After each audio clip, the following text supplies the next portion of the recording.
Hello once again to My Life in Film. The year 1985. Let's take it away.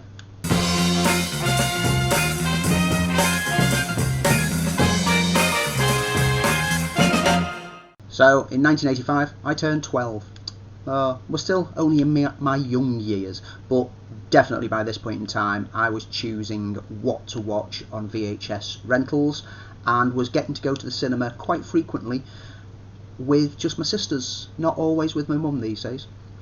Anyway, the US top 10 for 1985 saw Back to the Future take the top spot, with Rambo First Blood Part 2 in second place, Rocky IV in third, The Colour Purple, Out of Africa, Cocoon, Jewel of the Nile, Witness, The Goonies and Spies Like Us. Some of them are good, some of them are bad. I'll touch on a few of them as we go through. This was the year that saw the final outing for Roger Moore, which we'll talk about in a bit, but he properly stepped down as Bond in December of this year. And at the Oscars this year, Out of Africa was the favourite, and the BAFTAs favoured a good spread, including Purple Rose of Cairo. Anyway, on to the films of note. Now, this in no way, shape or form reflects all the quality of films for 1985. I need to make that clear again, that there's a load of films that I've not seen, or I saw so late on in my life that they didn't really have an impact as much as they probably could have. Anyway, we'll start with that Roger Moore starring last outing as James Bond, and what a film to go out on. You might as well, if you've been on a downward trajectory, just continue going down and dig even deeper. A View to a Kill is not a good film in any way, shape or form. The fact that Grace Jones is in it is the least of this film's problems. It's got a great theme tune to it, with Duran Duran's View to a Kill, which is, I put it in the top 10 of the Bond themes. Absolutely great, but there's so many issues with this film. Moore was clearly aging rapidly at this point and was no longer convincing as this seductive, charming spy. In fact, he comes across as a creepy old uncle quite frequently. Christopher Walken is marvellous, as you would expect to be, even though he was sorely substituted by a guy in a really bad wig for some of the stunts towards the end, and it's very, very noticeable. The wig is terrible. There's bad stunt work. The set pieces are okay, but nothing spectacular, nothing that stands out. And all in all, it just felt like a bit of a dismal swan song. However, the computer game that came out, I had on the ZX Spectrum, and I quite enjoyed the ZX Spectrum video game of this. I might get around to playing that at some point. It was a pretty good adaptation of the key events of the film in different game elements. And also, around the film, there was a promotion on packets of crisps to collect crisp packets and send off all the little tokens from the back of them to get a poster. And there was 3 or 4 posters to collect, and I managed to collect enough crisp packets to get the lot. I admit I didn't eat all those crisps, because I discovered that the crisps with the packets pieces on them were getting sold at our local leisure centre. So all I had to do was wait for people to be throwing empty packets away and take the packets off them. I spent a day obtaining so many packets of crisps from people who I offered to take things to the bin for them. That's how desperate I was to get my hands on James Bond posters. Wish I still had those posters. I possibly still have in a box somewhere. Who knows? Anyway, let's move on. Brazil came out this year. Terry Gilliam's dystopian future, which lends a lot from 1984 and throws it through a Monty Python-esque filter in order to give a complete bleak dystopian sci-fi satire. You've got Jonathan Pryce on fine form in here as the underdog who's unwittingly getting drawn along into all these conspiracies without even wanting or knowing what's going on. And Bob De Niro as a resistance guy who's also a plumber. Well worth checking out. Don't try to make head or tail of it. Don't try to understand any of the themes in there, but it's dark, it's bleak, and thankfully Gilliam got to keep his original ending for the film that the studio bucked against and didn't want him to have, but he got it through. Breakfast Club. This is a film in which the bully and the jock managed to get the girls while convincing the geek to do their assignment for them. Sounds a bit bad, really, when you think of it like that. However, don't let that loose description of the film distract from the fact that this is an enjoyable film about a bunch of stereotypes who are lumped into a Saturday detention, and it's how they start to understand each other over the course of that day, and how they realise that they're not all that different, and maybe, just maybe, there could be something more there between them.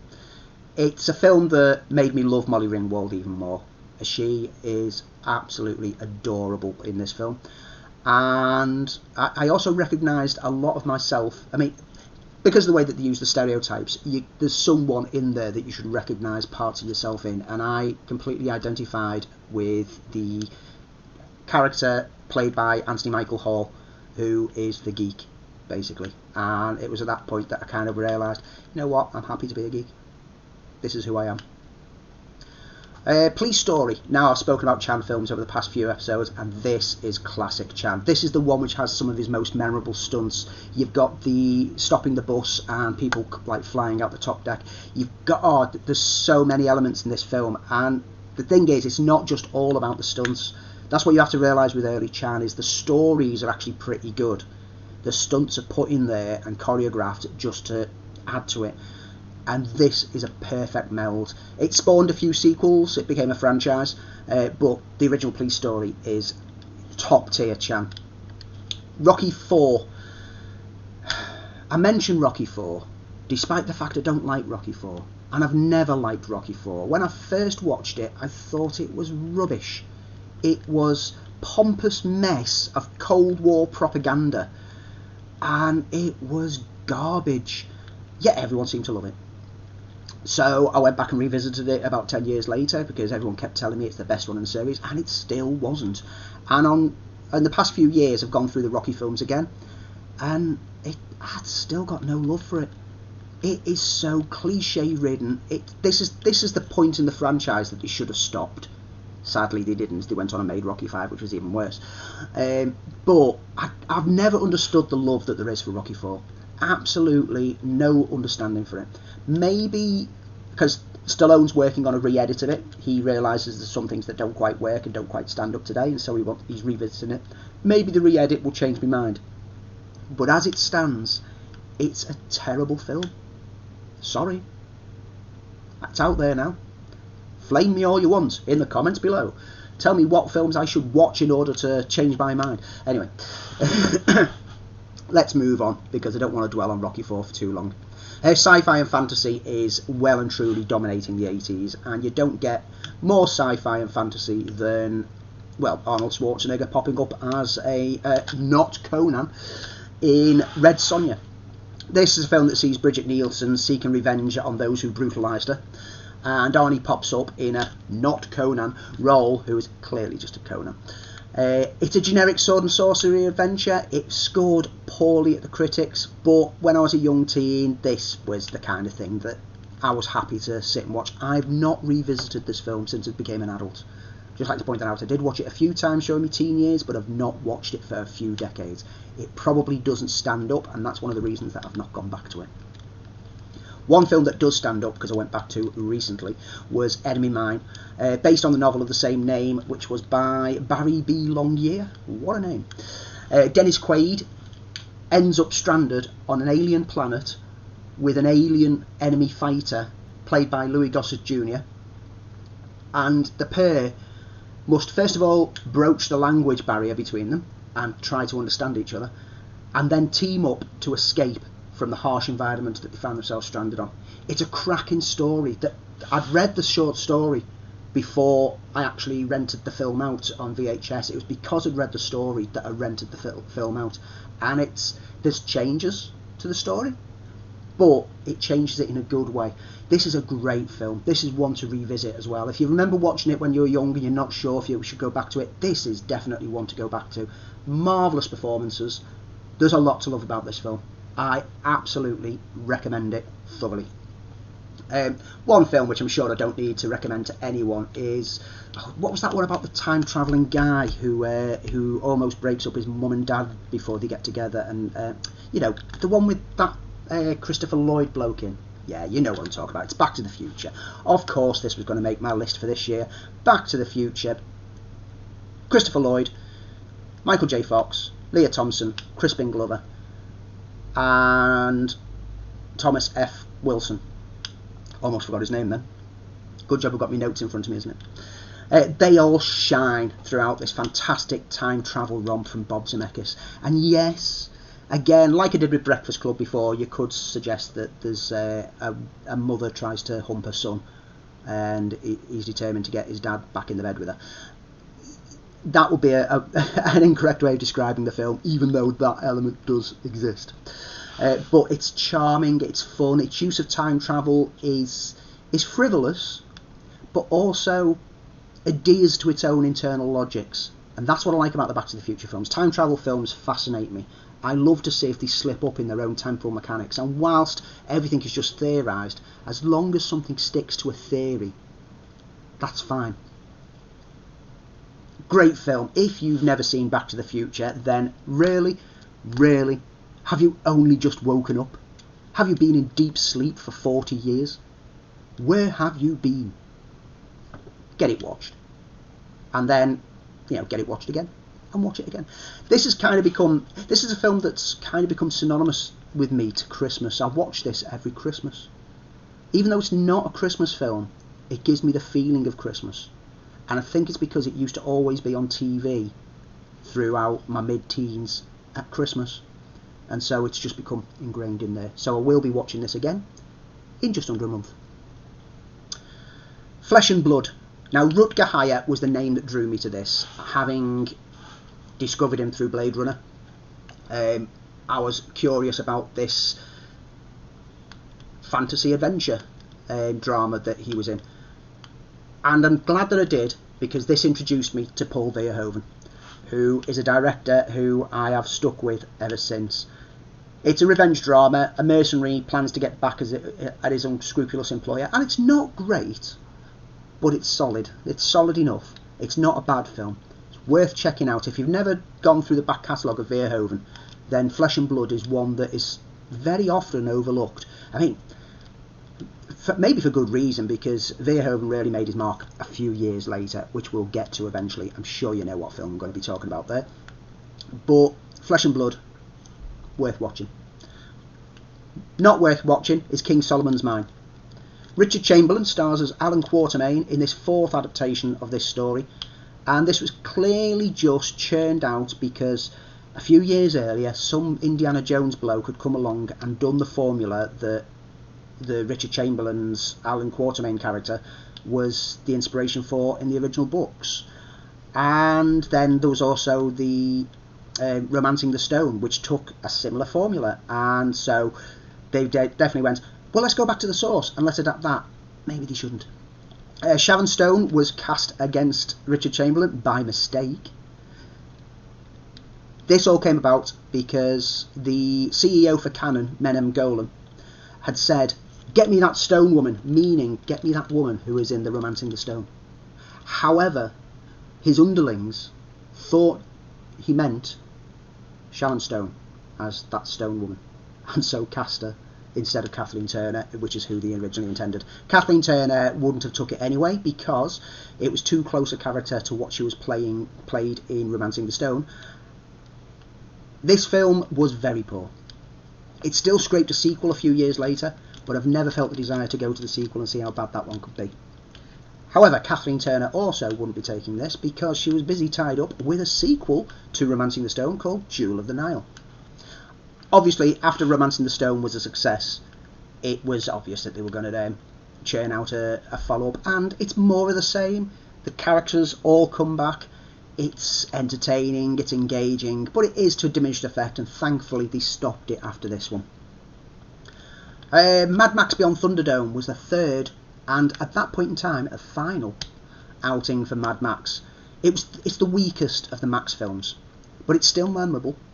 and it's still captivating to some degree, and still some great ideas within there. Tina Turner runs Bartertown, where Max faces more challenges, including, entering the Thunderdome. 2 men enter, 1 man leaves. Ooh, big fights.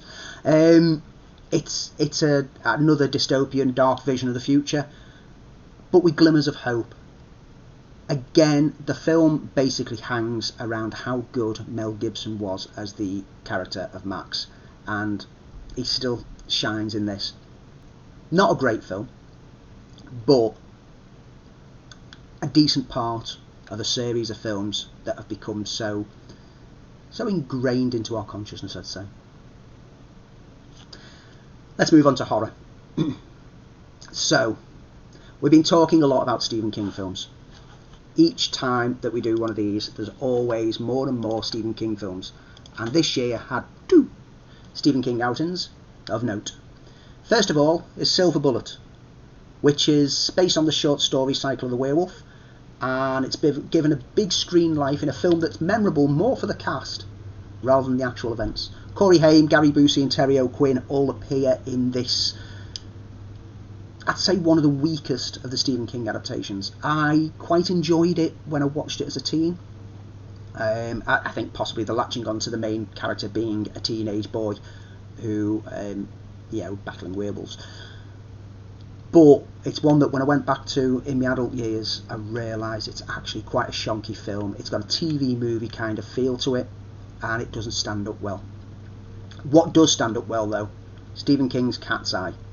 A cracking anthology film, drawing on 2 short stories from Stephen King and wrapping around an additional story that King wrote for it. The first story that plays out is Quitters Incorporated, which is a great opener. The General, which is the story that fits the narrative together with a cat trying to protect a girl, is entertaining enough. But for me, it's The Ledge. The adaptation of The Ledge, with Robert Hayes having to navigate the exterior of a building via the ledge to save his life and that of the woman he loves. Tension, thrilling, marvellously directed, great, absolutely great short story, adapted so well onto the big screen. Cat's Eye is one of my favourite anthology films. It's hard as nails to track down. However, my memory of this film helped quite a few times over the past few years when people have described an element of a film that they can't remember the name of, and I've instantly just gone, that's Cat's Eye. Someone was like, I remember something about like there was a hole in the wall that a creature came out of and was terrorising some little girl while she sleeps. I was like, that's Cat's Eye. What? It's Cat's Eye. So I sorted out, so I was like, oh my, you're right. I've got a lot of love for this film, and yeah, track it down if you can. Get it watched. Fright Night, a horror parody that was a little before its time. It wasn't as well received as it should have been, because it was, I'd say that if Fright Night had come out around about the age of your Screams kind of films, it would have been embraced more, because people weren't sure whether it was trying to be serious or be daft. It was trying to do both, and it did them pretty well. Roddy McDowall is a has-been horror actor who's been roped in by a teenage boy who believes that a family of vampires have moved in next door, and no one believes him. It's fun, it's frightening, and it spawned a sequel and a remake, and all of them are worth watching. Cracking little comedy horrors. Gremlins, however, has a lot to answer for, because this year saw Ghoulies come out. Obviously someone sat there, saw Gremlins as these cute little animatronic puppets that are terrorising people, and thought, wow, let's churn out some kind of variations on this theme, and so we get Ghoulies. I watched this way back in VHS days, and I have barely any memory of it, because it was overshadowed for me by a film that would come out the following year, which we'll get to then. But all I remember of it is that I considered this the weakest of all the little animatronic men franchises, and I think that I watched Ghoulies 2 and got halfway through Ghoulies 3 and gave up on that one. One film that I haven't given up on, and I do go back to every now and then, is Life Force. Space vampires. Naked space vampires. A space girl is awoken from deep sleep, having been discovered by a recent mission by astronauts. However, she starts draining life force from people, There's a lot of nudity that caught my attention when I was a teenager in this, and yes, there is a lot of nudity in this film. But in latter years, I've embraced the fact that it's a sci-fi take on Dracula, and it works. Toby Hooper is the director, and adds his usual kind of style to it. And Patrick Stewart pops up in there, and then dissolves into blood in a great sequence. Well worth checking out. If you've not seen Life Force, I think it's on one of the streaming networks at the moment. Seek it out. And I'm sure everyone knows the character of Freddy Krueger. Well, this year saw Nightmare on Elm Street Part 2, a weak sequel to the first film, but still notable for some inventive use of nightmare horror. It was taking the step closer to the kind of like more over-the-top eccentricities, shall we say, that the series had later on. But it felt like a cheap cash-in more than anything else. It didn't feel like a natural progression of the story, which the next film would, which we'll get to that, and I love the next film, so we'll get to that when we get to it. Memorable moments, but easily, if you've got the box set, you could easily just throw this disc away and not miss anything. Let's move on to actual comedy, because there's been a good few horror comedies. Let's move on to actual comedy. Brewers Millions sees Richard Pryor and John Candy in a film that sees Richard Pryor inherit $300 million, but in order to get it, he must spend $30 million in a 30-day period, with very strict rules on what he can and can't do. He can't just donate it to charity, he can't do anything ridiculous, he can't give it away, he can't, etc, etc. And it sounds like a simple concept, but it doesn't quite pan out as easily as he thinks it would be. This is a remake of a previous film that took exactly the same story, and it works. Richard Pryor is on fine form, and John Candy is great in there alongside him. It's funny, it's witty, it's charming, it's engaging, it's worth checking out. Spies Like Us, however, with Dan Aykroyd and Chevy Chase, now that should be a match made in heaven. You should have comedy gold with those two turning up, especially at this point in their careers, that both of them were riding high. They were the two Saturday Night Live alumni. They should be brilliant together. They're not. They are a pair of incompetent CIA hopefuls who are led to believe that they've been sent on a mission. And as a spy comedy genre approach, it doesn't work. It's tired. It's unmemorable. It's a disappointment. Teen Wolf.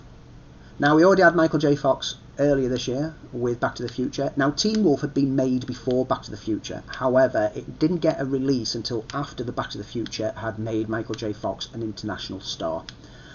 And this film, it's okay. It's a coming-of-age story about a teenager who discovers he's actually a werewolf. And that's about it. It's not great. I know some people hold it up in great regard.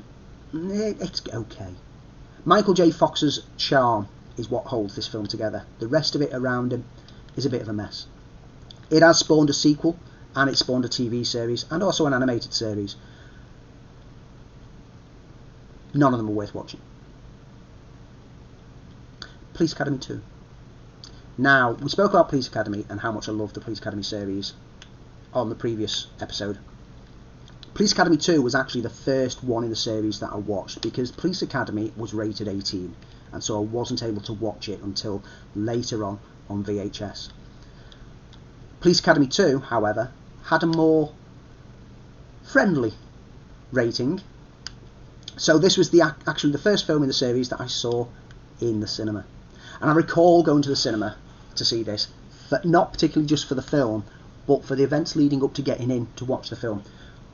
We arrived, and back then you used to queue in a long line before, all the way around the building, before you'd get channeled through. And if a theatre had 2 or 3 screens, there'd be different lines for different people, and we joined a line, and we thought we joined the right one, and we were stood there for about half an hour before we kind of, and this is me and my 2 older sisters, before we kind of looked around and realised that there was a lot of very young children within this line. Are you sure these were all going to see Police Academy? Turns out we'd been in the queue for the Care Bear movie that was out at the same time. all along. Luckily, there was still seats left in Police Academy 2, and boy did I love it. I was in heaven watching this film.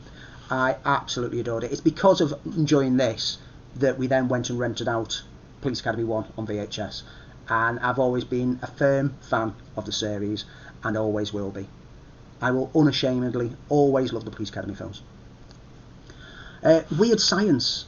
Kelly LeBrock is a fantasy woman built by geeks who just want to be accepted. Let's be honest, I related to the duo in this film. This is a John Hughes comedy with a sweetness underlying some of the crassness, as two geeks who just want to get girlfriends and just get bullied a lot, and would tend to sit in their rooms playing on their video games and bashing away on their computers, decide to create a virtual woman. However, the experiment actually creates a living, breathing, superpowered woman, and hilarity ensues as she tries to get their lives together for them. It's a firm favourite revisit for me. Bill Paxton pops up as Chet, the big brother, in scene-stealing gold moments. He is absolutely brilliant. The film is a joy. It's an unmitigated joy from start to finish, and it's a regular revisit for me. It's on the regular rotation. Clue. I'll mention Clue, even though I only came to this in recent years. An all-star cast in an adaptation of the board game. I'd somehow managed to avoid this over the decades, and I think it was only about 3 years ago that I finally got around to watching it. I found it witty. I found it played with the tropes of the genre that it's spoofing pretty well. But what I was most impressed with is discovering that it had 3 different endings, which on the home release now you can see all 3 endings. But on cinematic releases, cinemas were sent one of the random 3 endings. And so if you went to see it at a different cinema than someone else, you might find that when you're talking about who actually done it, you look confused, as they seem to have a different impression, because it played on the whole fact that it was an adaptation of the Cluedo board game. Marvellous choice, marvellous gimmick. Whether they'll do that with the remake that's in the pipeline, who knows. Chevy Chase again this year, but this time in something that I do have some enjoyment for. I've already mentioned my love of the Griswold family in the Vacation series, and National Lampoon's European Vacation came out this year. European stereotypes are played for laughs, sometimes quite offensively when you look back at it. But it is another entertaining outing for the inept Griswold family. If you liked the first Vacation, there's a lot to like in this. If you didn't like the first one, there's a lot to hate in this. It's more of the same, only a bit crasser. And Tim Burton had his first directorial outing in this year with Peewees Big Adventure. Straight run off from the Pee Wee Herman show with Paul Rubens, this big screen outing for the character is a fantastic road movie comedy adventure with him seeking to get his bike back that he believes has been put in the basement at the Alamo. As a debut for Burton, it set his tone and style from the start, and it's the kind of film that, whilst it's based on the character Pee Wee Herman, which is a childish kind of character, it works well to children of all ages. And again, this is early Burton that I can happily go back to, and I still enjoy watching today. I still find myself chuckling at the same points. It's great. Family films. Asterix versus Caesar. Oh damn, I loved the Asterix books when I was a kid. I really did. And the cartoons, of course. I was going to enjoy them because they are pretty much faithful adaptations of the books. I still get pleasure from revisiting them today, and if you're a fan of Asterix, go check out these animations. Asterix vs Caesar came out this year, and it was my first experience of Asterix in cartoon form, and I absolutely loved it. Return to Oz came out this year, taking a huge different approach than what The Wizard of Oz did. This is a very dark fantasy tale, which sees Dorothy return to Oz, roll credits, once more, to find that the Gnome King has brought about a dark time. She must team up with a new bunch of companions to try to save Oz once more. It's twisted, it's dark. This is what the Oz books should have been represented like. Don't get me wrong, I love The Wizard of Oz. And don't get me wrong, I love Wicked the musical. But I do wish that we'd get like a whole Netflix TV series of all the Oz books done in this kind of style. where it is a dark fantasy. So it works so well. Cocoon came out this year. Steve Guttenberg, in a Ron Howard directed film about old folk who are given a new lease of life thanks to some alien interference. The comedy and drama balance well in this film, and whilst it isn't a film that I've ever felt the desire to go back to, it is one I've got fond memories of. It toes the line nicely of sentimentality without it becoming too overbearing. It just about manages to keep that heart and the warmth without it overrolling the sci-fi and the adventure of the film. Ewoks Battle for Endor. I told you there was another one. Told you. Wicket leads the Cuddly Bears to defeat a witch to save a village whose magical supply has been stolen. I mean, this is just generic, crass fantasy, isn't it? Thrust into a Star Wars universe with a bunch of teddy bears that no one likes. Oh dear. Again, this was a TV movie, and again, in the UK, this got a big screen release, because again, they hate us in the UK. They hate us. Thankfully, though, we did have films like The Goonies, which is going to round up today. Richard Donner directing a tale of a group of teens seeking out a lost treasure whilst evading a family of criminals, distracting them from the fact that they're being forced to move as their homes are set to be demolished to make way for a new building venture. Josh Brolin, Sean Astin, Corey Feldman, 3 really great names at the peak of their early life, and it's a great adventure tale. There's an underlying theme of friendship that serves well. There's action, there's thrills, there's deft comedic elements. Everything balances out perfectly. Goonies has a lot of charm to it. I've still got the paperback novel adaptation of it. I used to buy all that. I've got Back to the Future, got that, all the novelizations of big films, and this is one that I've still got in my collection, and I must have read it about 4, 5, 6, 7, 8 or 9 times. Who knows? Lots of times. The Goonies it's on a lot of people's most beloved films list, and for very good reason. The cast are charmingly placed, the story is engaging, and everyone wishes they would find a treasure map to find something to help them out of a bad situation. It's the kind of film that dreams are made of.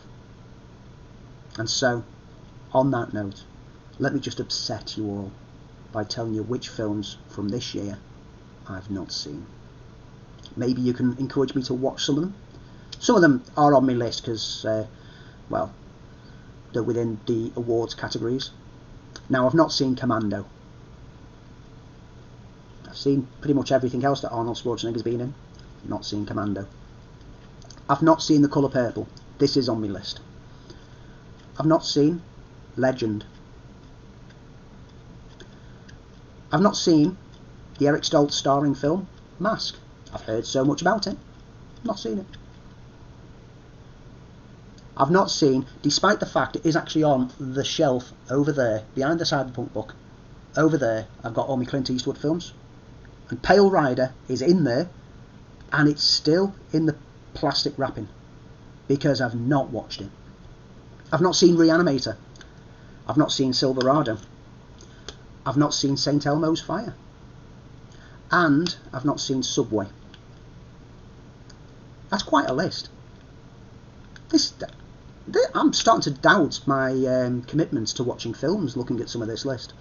But anyway, there's so many films that come out each year. It's hard to say that you can watch everything. And the fact that I'm aware of films that I've not seen is enough to mean that when they pop up on one of the streaming services, I'll add them into the watch list and hopefully get round to them. Anyway, is there anything that I've missed? Anything else that should be on this list that you absolutely adored from this year? 1985 was the year. Next year we'll be talking about 1986 because we're going forwards in time. We're not going back. We're not going back to the future. Like, comment and subscribe below. And by all means, let me know what kind of films you think I should be bringing up in the years to come. Thank you very much. See you again next time.